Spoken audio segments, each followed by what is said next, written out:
Pedro and Koy came from my name and my husband's name. Most of the dishes that we offer in Pedro and Koy is yung mga trip namin kainin. Yung culture natin, kung ano yung talagang sabi mong tatak Pinoy, medyo nakakalimutan na rin.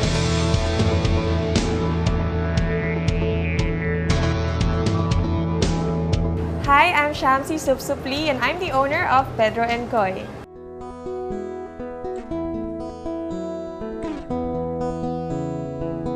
Iba talaga kapag yung mismong owners are hands-on sa business. Kasi nakikita mo agad ano yung mga room for improvement, ano yung kailangan mong idagdag.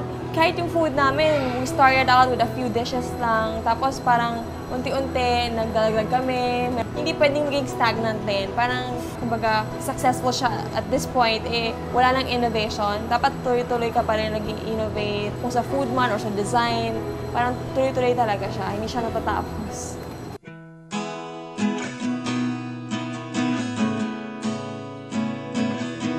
Una, you have to be ready to work hard. Work really hard. If you feel like sobrang sipag mo na, hindi pa yun enough. Ibang klaseng dedication ang kailangan when you're into a business. Pangalawa is know your numbers. It's really important. There's no such thing as just taking risk. Sabi nga ni Lloyd sa akin, laging calculated ang risk.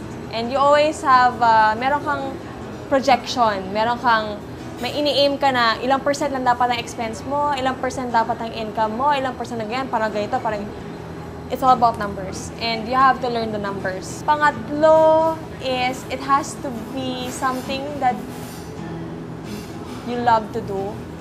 Kasi if not, talagang there will come a point during the journey na gusto mong tumigil.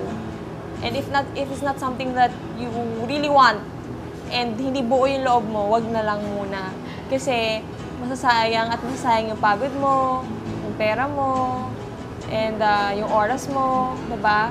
So, kailangan sure ka talaga.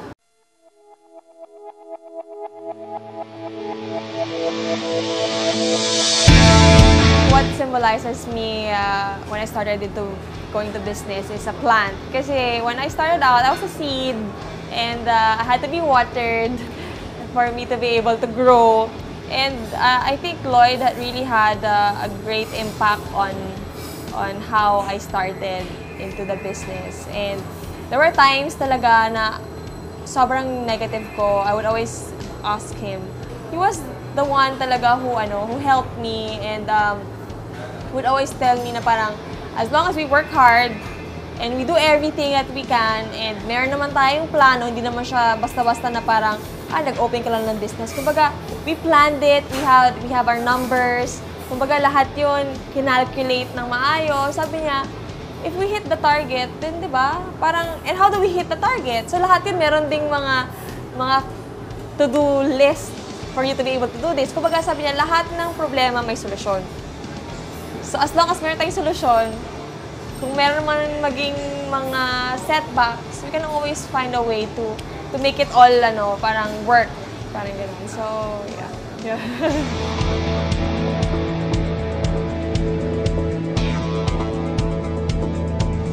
Hi, I'm Shamsi Supsupli and I'm the owner of Pedro and Koy.